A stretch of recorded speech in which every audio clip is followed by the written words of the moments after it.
It looks solid enough, doesn't it? In the late Middle Ages, the civilization of Northern Europe seemed designed to last forever. Rich merchants, self-satisfied guilds, a conveniently loose political organization, no material reasons for change. And yet, in a few years, in a single generation, came the first of those explosions that were to create contemporary man, what we call the Reformation. What went wrong with that solid-looking world? I can't see the answer outside the fortress of Würzburg, but inside it, in this room, one gets a hint of trouble. It contains carvings by a sculptor named Tilman Riemenschneider, perhaps the best of the many skillful craftsmen in late 15th century Germany. And these carvings are not only moving as works of art, they show very clearly the character of North European man about the year 1500. They show, to begin with, his serious personal piety, a quality quite different from the bland, conventional piety that one finds in a great deal of Italian art. And then a serious approach to life itself. These men were not to be fobbed off by forms and ceremonies. They believed that there was such a thing as truth, and they wanted to get at it. What they heard from papal legates, who did a lot of traveling in Germany at this time, didn't convince them that there was the same desire for truth in Rome. And they had a rough, raw-boned peasant tenacity of purpose. So far, so good. But these faces reveal a more dangerous characteristic, a vein of hysteria. The 15th century had been the century of revivalism, religious movements on the fringe of the Catholic Church. Even in Italy, Savonarola had persuaded his hearers to make a bonfire of their so-called vanities, including pictures by Botticelli, which I suppose was a bad day for civilization. The Germans were much more easily excited. Look at this Italian cardinal by Raphael. He's not only a man of high culture, but completely self-contained. And compare him with one of the greatest of German portraits, Dürer's Oswald Krell. Those staring eyes, that look of self-conscious introspection, that uneasiness, marvelously conveyed by Dürer through the uneasiness of the planes and the modeling. How German it is, and what a nuisance for the rest of the world. However, in the 1490s, these destructive national characteristics hadn't yet shown themselves. It was still an age of internationalism. And in 1498 there arrived in Oxford a poor scholar who was destined to become the spokesman of northern civilization and the greatest internationalist of his day, Erasmus. Erasmus was a Dutchman. He came from Rotterdam. But he never went back to live in Holland. He'd been in a monastery there, and he'd hated it. And he'd also hated the coarse, convivial life of the average Netherlander. He was always complaining that they drank too much. He himself had a delicate digestion and would drink only a special kind of Burgundy. All his life he moved from place to place, partly to avoid the plague, because that king of terrors kept all free men on the move throughout the early 16th century, and partly due to a restlessness that overcame him if he stayed anywhere too long. However, in his earlier life, he seems to have liked England, and he had a successful stay in Magdalen College, and so this country makes a brief appearance in our survey of civilization.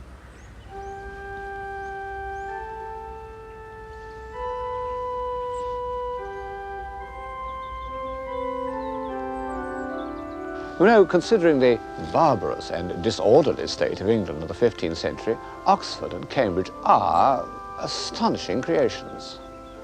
And the Oxford that welcomed Erasmus still contained a few, not very many I suppose, pious and enlightened men. Of course, the atmosphere must have been somewhat provincial and unsophisticated compared to Florence, even Bologna. And yet, about the year 1500, this kind of naivete had its value, and Erasmus, who was anything but naive, recognized it. He'd seen enough of the religious life to know that the church must be reformed not only in its institutions, but in its teachings. It was once the great civilizer of Europe, and now it was aground, stranded on forms and vested interests. And he knew that there was more hope of reform from the teachings of a man like Collett, the Dean of St. Paul's, who simply wanted people to read the Bible as if it were true, than from the sharp wits of Florence. The intelligence and the tact by which Erasmus made himself so immediately welcome by the finest minds in England are alive to us in his letters. And by great good fortune we can supplement these letters by visible evidence, because he was the friend of the most incisive portrait painter of the time, Hans Holbein. Holbein's portraits show Erasmus when he had become famous and elderly, but they have so complete a grasp of his character that we can imagine him at every age. Like all humanists, I might almost say like all civilized men, Erasmus set a high value on friendship, and he was anxious that Holbein should go to England to paint pictures of his friends. And finally, in 1526, Holbein went and was introduced into the circle of Sir Thomas More.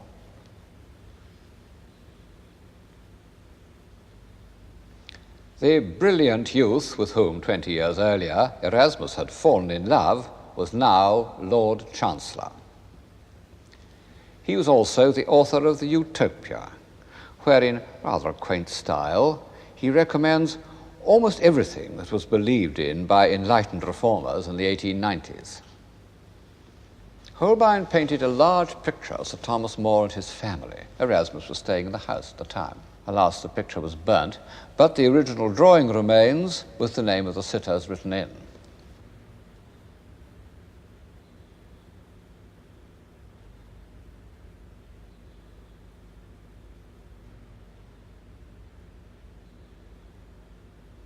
Erasmus used to say that More's family were like the Academy of Plato.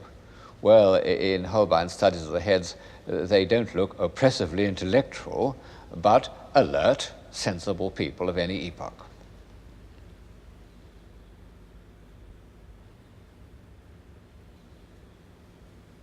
Thomas More himself, of course, was a noble idealist, too good for the world of action, where he sometimes lost his way.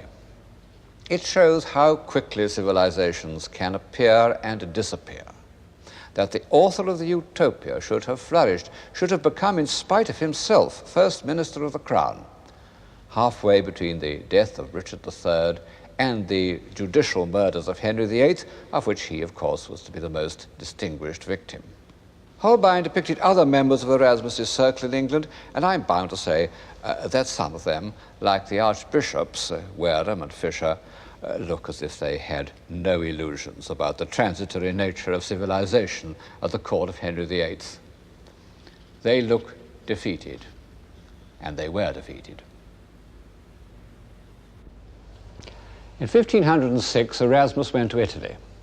He was in Bologna at the exact time of Julius II's famous quarrel with Michelangelo. He was in Rome when Raphael began work on the papal apartments. But none of this seems to have made any impression on him.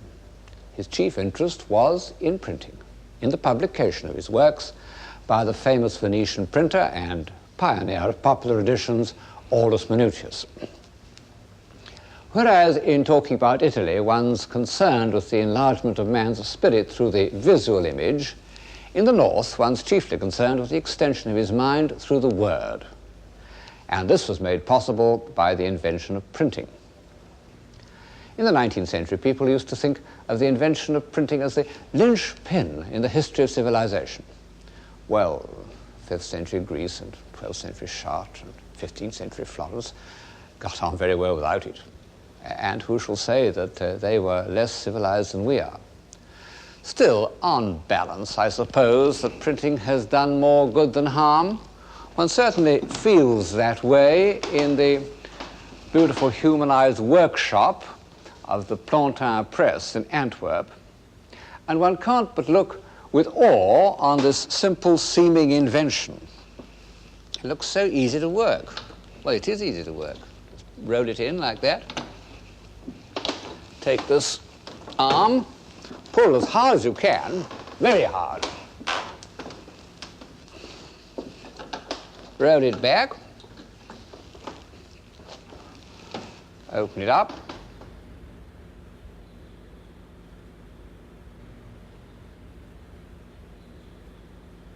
and you take out your printed sheet.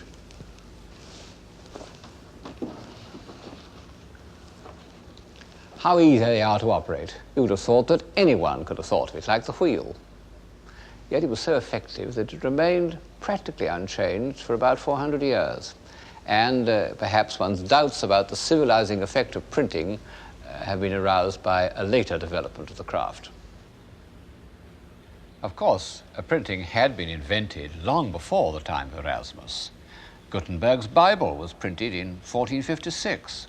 But these early printed books were sumptuous and expensive, done in competition with manuscripts.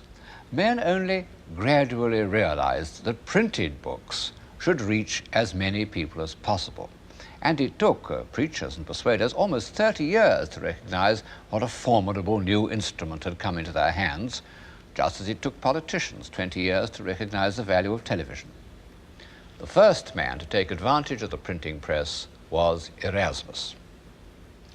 It made him and unmade him, because in a way he became the first journalist. He'd all the qualifications. A clear, elegant style, in Latin of course, which meant that he could be read everywhere but not by everyone, opinions on every subject, even the gift of putting things so that they could be interpreted in different ways.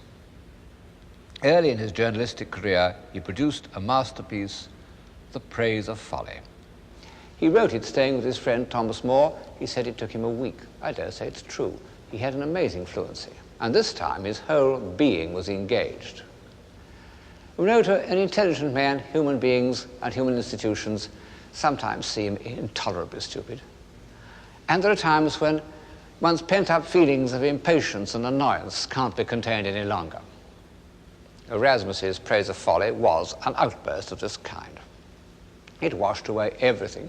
Popes, kings, monks, of course, scholars, war, theology, the whole works.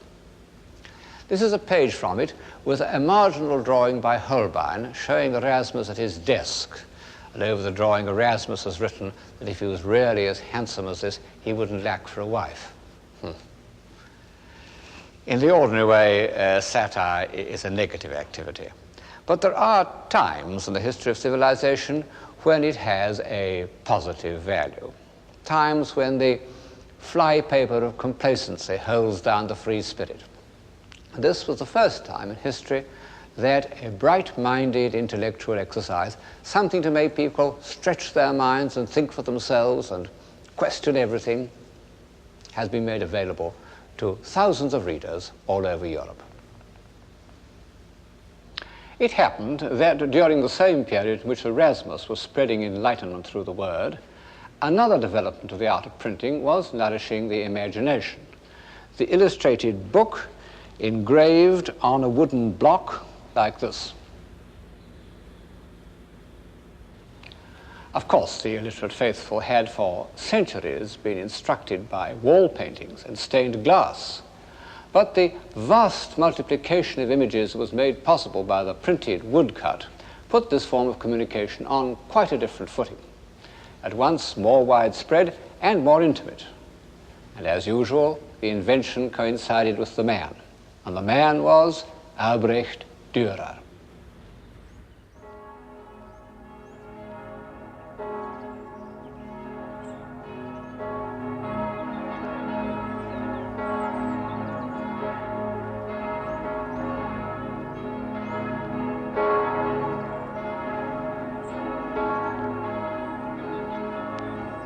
He was born and brought up in Nuremberg, the town of the Meistersingers. That's his house just behind me there. The great German myth of the worthy craftsman can still be felt in such of its streets and squares as are still left standing. But Dürer, whose father had come to Nuremberg from Hungary, was not at all the pious German craftsman figure he was once supposed to be. He was a strange, uneasy character, intensely self-conscious and inordinately vain. This is his self-portrait now in Madrid. And you might think that self-love couldn't go much further, but it could, because 2 years later he did another self-portrait in which he deliberately painted himself in the traditional pose of Christ. Well, this seems to us rather blasphemous, and Dürer's admirers don't make it much better by explaining that he thought creative power was a divine quality and that he wished to pay homage to his own genius by depicting himself as God. Well, it's true that this belief in the artist as the inspired creator was part of the Renaissance spirit. Leonardo talks a lot about it in his treatise on painting, but one can't imagine him painting himself as Christ. However, Dürer had certain qualities in common with Leonardo. Although he didn't share Leonardo's positive distaste for women, he wasn't far short of it. And he would certainly never have married if the bourgeois conventions of Nuremberg hadn't compelled him to do so. And then Dürer shared Leonardo's curiosity. But it was a curiosity about appearances, not about causes. He was almost entirely without Leonardo's determination to find out how things worked. He collected rarities and monstrosities of the kind which 100 years later were to furnish the first museums. He would go anywhere to see them. Eventually he died as a result of an expedition to see a stranded whale in Zeeland. He never saw it. It had been washed away before he got there. However, he did see a walrus whose shiny snout delighted him. Dürer's curiosity about nature had less questionable results in the drawings he did of flowers and grasses and animals. No man has ever described natural objects more minutely. And yet, to my eye, something is missing: the inner life. This drawing of blades of grass, which is greatly admired, looks to me like the back of a case containing a stuffed animal.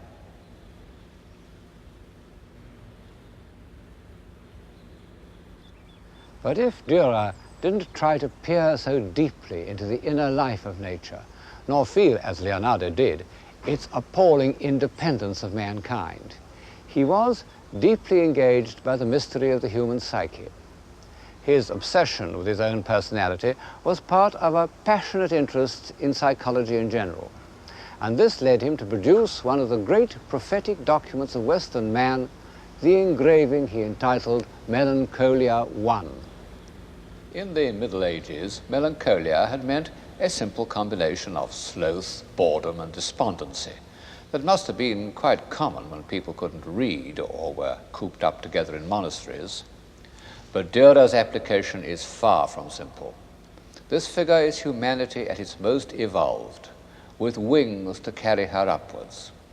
And she sits in the attitude of Rodin's penseur and still holds in her hands the compasses, symbols of measurement by which science will conquer the world.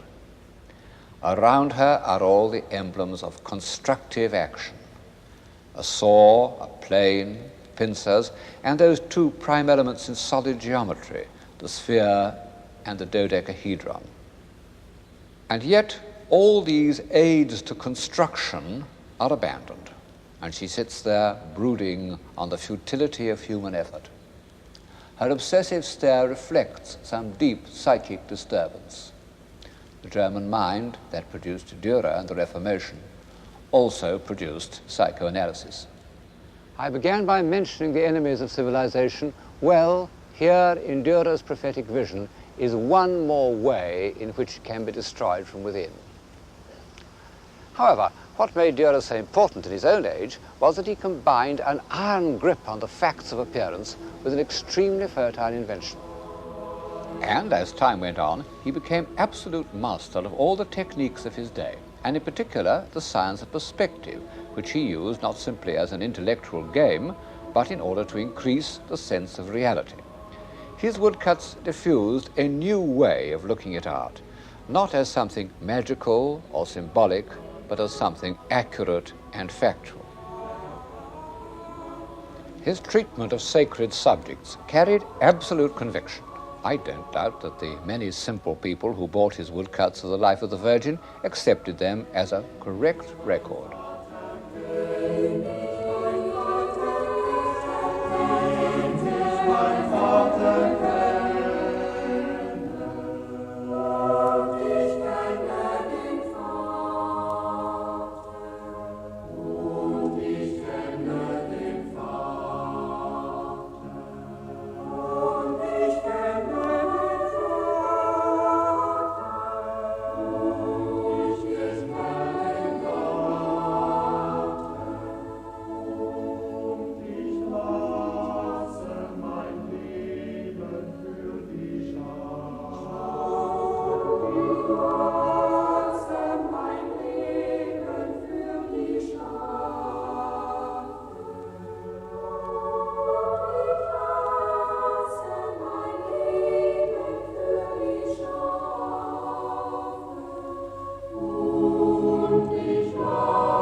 Dürer was immersed in the intellectual life of his time. In the same year that Erasmus completed his translation of St. Jerome's letters, Dürer did this delicate engraving of his hero at work. What an Erasmian room! Clear, sunny, orderly, with its reminder of death, but also with lots of cushions, which they don't give you in monasteries. And Dürer made an even more striking reference to Erasmus in the engraving of the Knight with Death and the Devil. One of Erasmus's most widely read books was called The Handbook of the Christian Knight. And it was almost certainly in the artist's mind when he did this engraving, because he writes in a diary that refers to the engraving, "O Erasmus of Rotterdam, when wilt thou take thy stand? Hark, thou Knight of Christ, ride forth at the side of Christ our Lord, protect the truth, obtain the martyr's crown." Well, that wasn't at all Erasmus's line. And this grimly determined knight with his heavy Gothic armour forging ahead oblivious of the rather grotesque terrors that accost him is as far removed as possible from the agile intelligence and the nervous side glances of the great scholar. For 15 years, Dürer's cry to Erasmus was echoed by his contemporaries all over Europe, and it still appears in old-fashioned history books. Why didn't Erasmus intervene? Well, he wanted above all to avoid a violent split down the middle of the civilized world. He didn't think a revolution would make people happier. In fact, revolutions seldom do. In one of his letters, written soon after Dürer had done his portrait, he says of the Protestants, "I have seen them return from hearing a sermon as if inspired by an evil spirit. The faces of all showed a curious wrath and ferocity." Although Erasmus seems to us so modern, he actually lived beyond his time. He was by nature a humanist of the early Renaissance. The heroic world of the 16th century was not his climate. To my mind, the extraordinary thing is what a huge following he had, and how close Erasmus, or at least the Erasmian point of view, came to success. It shows how many people, even in a time of crisis, yearn for tolerance and reason and simplicity of life. In fact, for civilization. But on the tide of fierce emotional and biological impulses, they are powerless. So, almost 20 years after the heroic spirit was made visible in the work of Michelangelo, it appears in Germany in the words and actions of Luther. whatever else he may have been, Luther was a hero. And after all the doubts and hesitations of the humanists and the hovering flight of Erasmus, it's with a real sense of emotional relief that we hear Luther say, "Here I stand."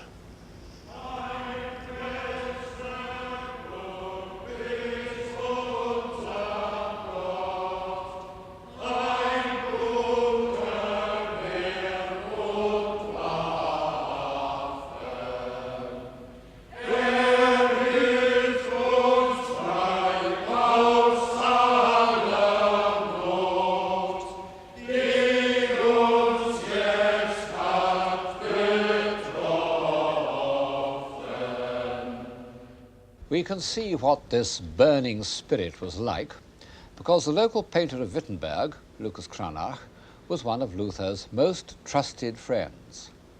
And Cranach portrayed Luther in all his changing aspects. The tense, spiritually struggling monk, the great theologian with the brow of Michelangelo, the emancipated layman. Cranach was a witness of Luther's marriage and painted the portrait of his bride, an admirable and intelligent nun. Even in the disguise he wore when he escaped incognito to Wittenberg. No doubt he was extremely impressive, the leader for which the earnest German people is always waiting.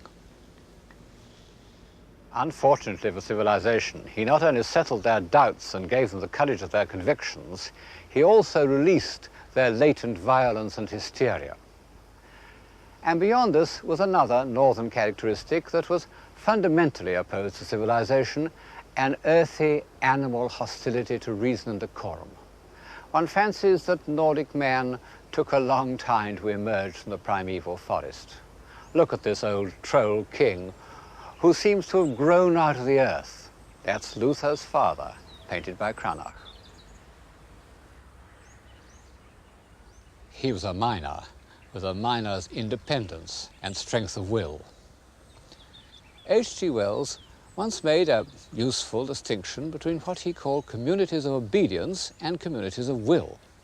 He thought that the first, the communities of obedience, produced the stable societies like Egypt and Mesopotamia, the original homes of civilization, and that the second, the communities of will, produced the restless nomads of the north. He may be right. Anyway, the community of will that we call the Reformation was basically a popular movement. At the end of Erasmus's letter, in which he describes the surly Protestants coming out of church, he adds that none of them, except one old man, raised his hat. Erasmus was against forms and ceremonies and religion, but when it came to society, he felt differently. And so, strangely enough, did Luther. The great popular uprising known as the Peasants' Revolt filled him with horror, and he urged his princely patrons to put it down with the utmost ferocity. Luther didn't approve of destruction, even the destruction of images. But most of his followers were men who owed nothing to the past, to whom it meant no more than an intolerable servitude. And so Protestantism became destructive. And from the point of view of those who love what they see, it was a good deal of a disaster.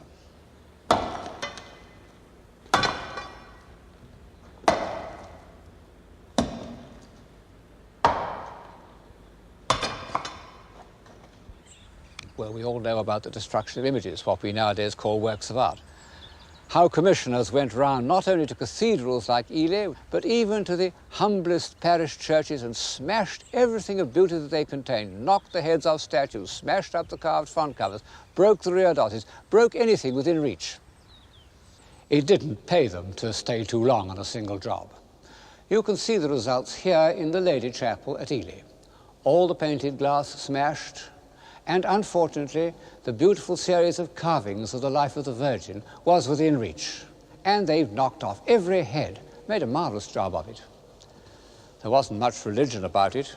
It was an instinct to destroy anything comely, anything that reflected a state of mind that ignorant people couldn't share. The very existence of these incomprehensible values enraged them. The visible aspect of civilization took a hard knock from Protestantism, or if you prefer it, from H.G. Wells's Community of Will. And in some ways it never recovered. For example, one can't point to a single piece of specifically Protestant architecture or sculpture, which shows how much these expressions of civilization depended on the Catholic Church.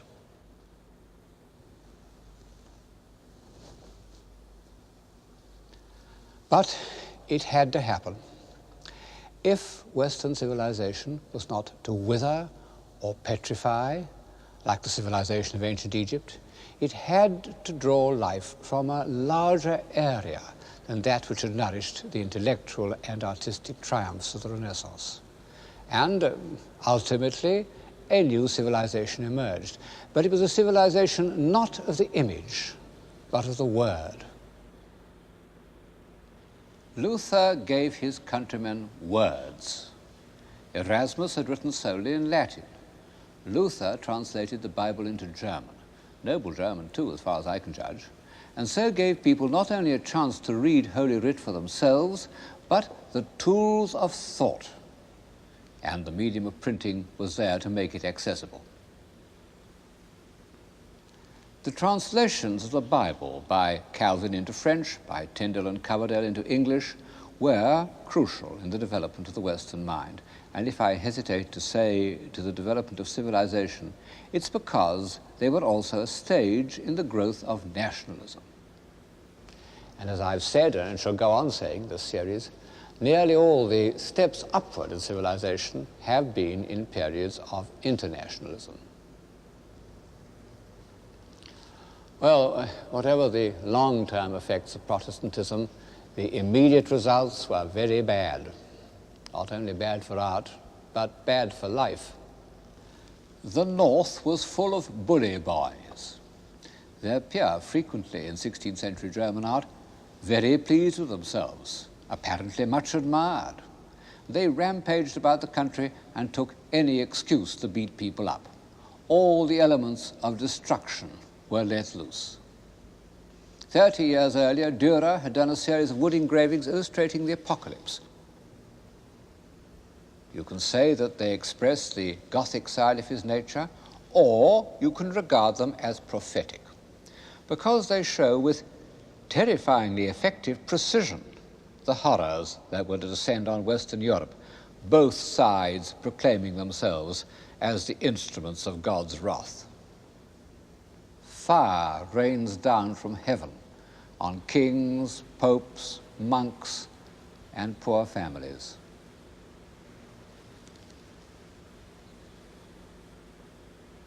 And those who escape the fire fall victim to the avenging sword.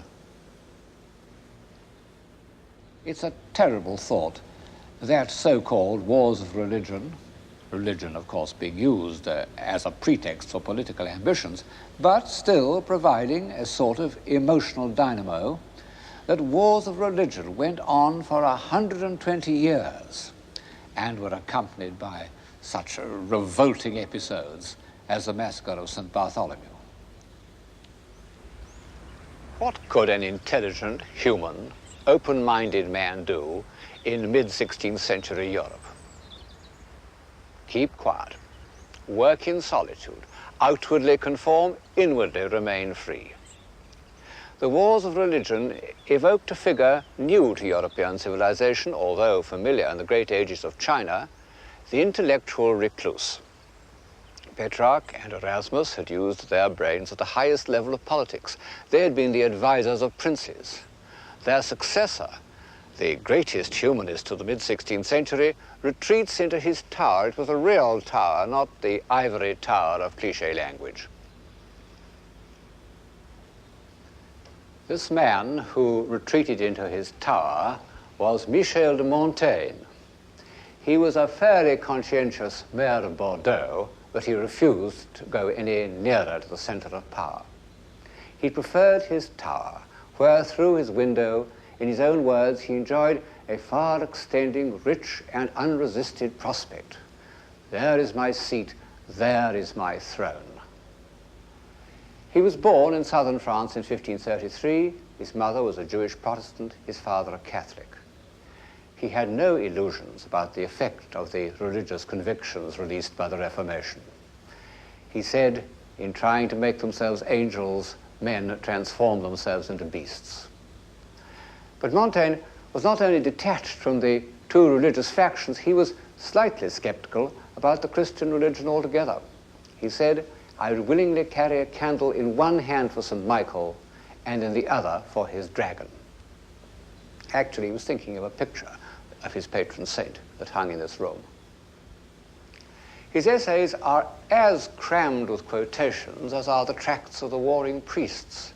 But instead of being texts from the Bible, they are quotations from the authors of Greece and Rome, whose works he seems to have known almost by heart. He had his favorite quotations written on the beams of his study. And the one above my head says, Homo sum humani a me nihil alienum puto. I am a man, and think that nothing human is foreign to me.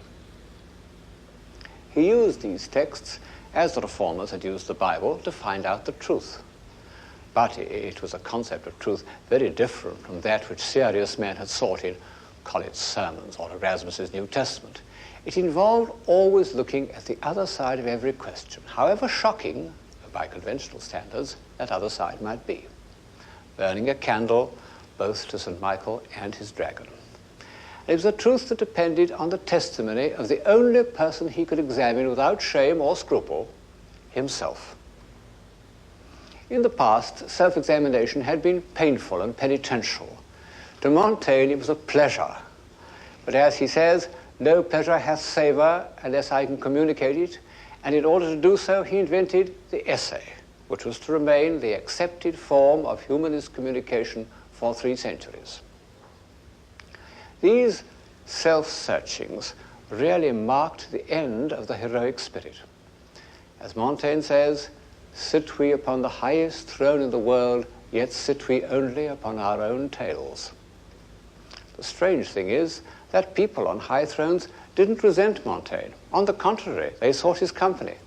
Had he lived, his friend Henry IV might have forced him to become Chancellor of France. But he preferred to remain here, in his tower.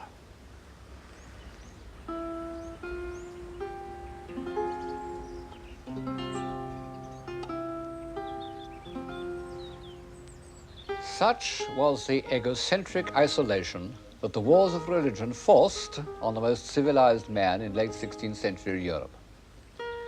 But there was one country in which, after 1570, men could live without fear of civil war or sudden revenge, unless they happened to be Jesuit priests: England. England, which was almost untouched by the visible signs of the Renaissance, which had little painting and no sculpture, but had developed a fantastic architecture of its own.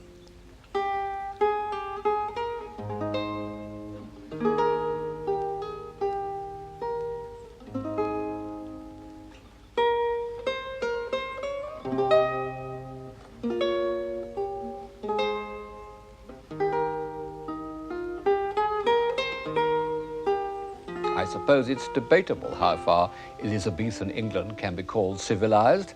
Certainly, it doesn't provide a reproducible pattern of civilization, as does, for example, 18th century France. It was brutal, unscrupulous, and disorderly.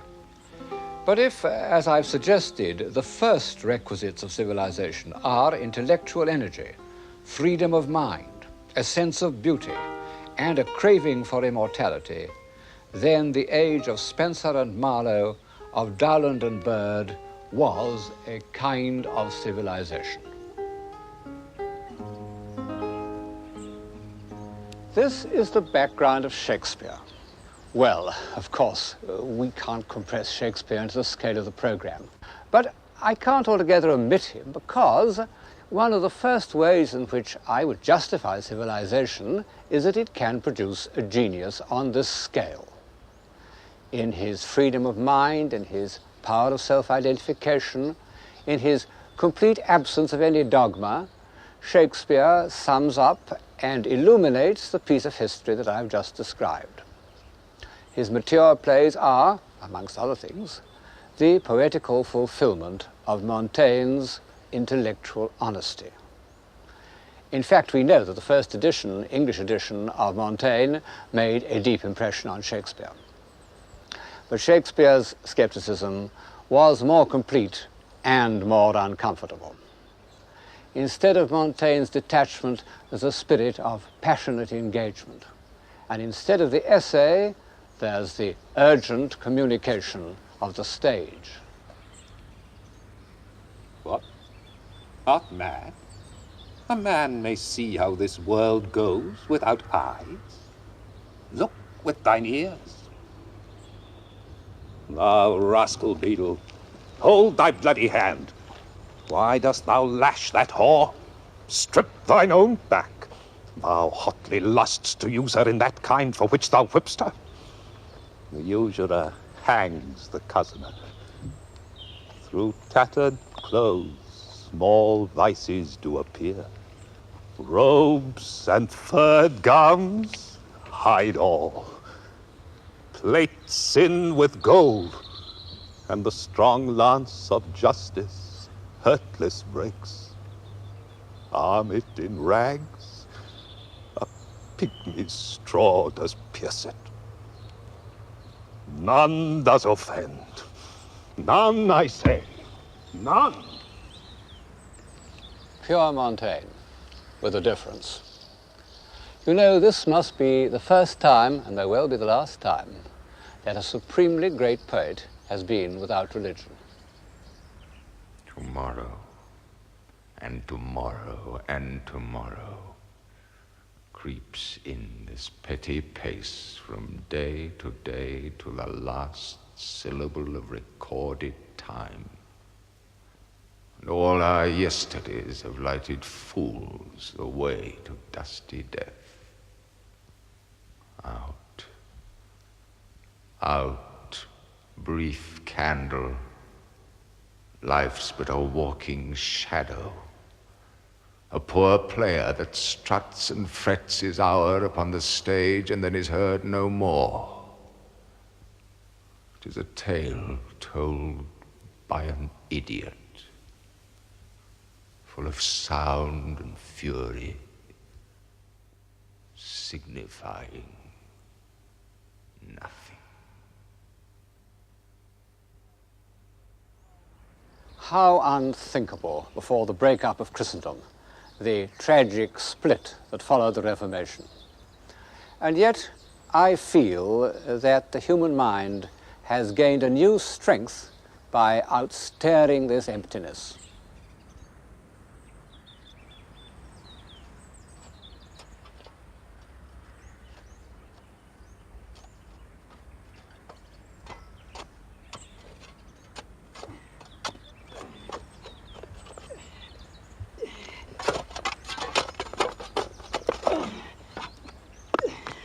How long will a man lie i' the earth ere he rot? In faith, if he be not rotten before he die, as we have many pocky courses nowadays as will scarce hold the lying in. Oh, it lasts you 8 year or 9 year. A tenner will last you 9 year. Why he more than another? Why, sir, his hide is so tanned with his trade as will keep out water a great while. And your water is a sore decayer of your horse and dead body.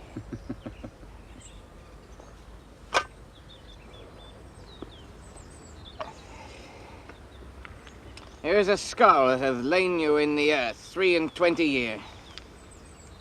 Whose was it? A whoresome mad fellow it was. Whose do you think it was? Nay, I know not. Pestilence on him for a mad rogue. Poured a flagon of Rhenish on my head once. This same skull, sir. Is Yorick's skull. The king's jester. This? Mean that. Let me see.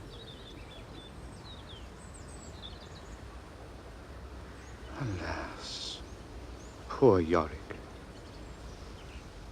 I knew him, Horatio. A fellow of infinite jest, of most excellent fancy. He hath borne me on his back 1,000 times. And now, how abhorred in my imagination it is. My gorge rises at it. Here hung those lips that I have kissed, I know not how oft. Where be your jibes now? Your gambols? Your songs? Your flashes of merriment that were wont to set the table on a roar? Not one now to mock your own grinning. Quite chap fallen. Now, get thee to my lady's chamber, and tell her, let her paint an inch thick. To this favor she must come. Make her laugh at that. I prithee, Horatio, tell me one thing. What's that, my lord? Dost thou think Alexander looked to this fashion i' the earth? E'en so. And smelt so. Ha! E'en so, my lord. To what base uses we may return, Horatio. Why may not imagination trace the noble dust of Alexander till he find it stopping a bunghole? But to consider too curiously, to consider so. Oh, faith, not a jot, but to follow him thither with modesty enough and likelihood to lead it. As thus, Alexander died, Alexander was buried. Alexander returneth to dust. The dust is earth. Of earth we make loam. And why of that loam, whereto he was converted, might they not stop a beer barrel? Imperious Caesar, dead and turned to clay, might stop a hole to keep the wind away. Oh, that that earth which held the world in awe might patch a wall to expel the winter's flaw.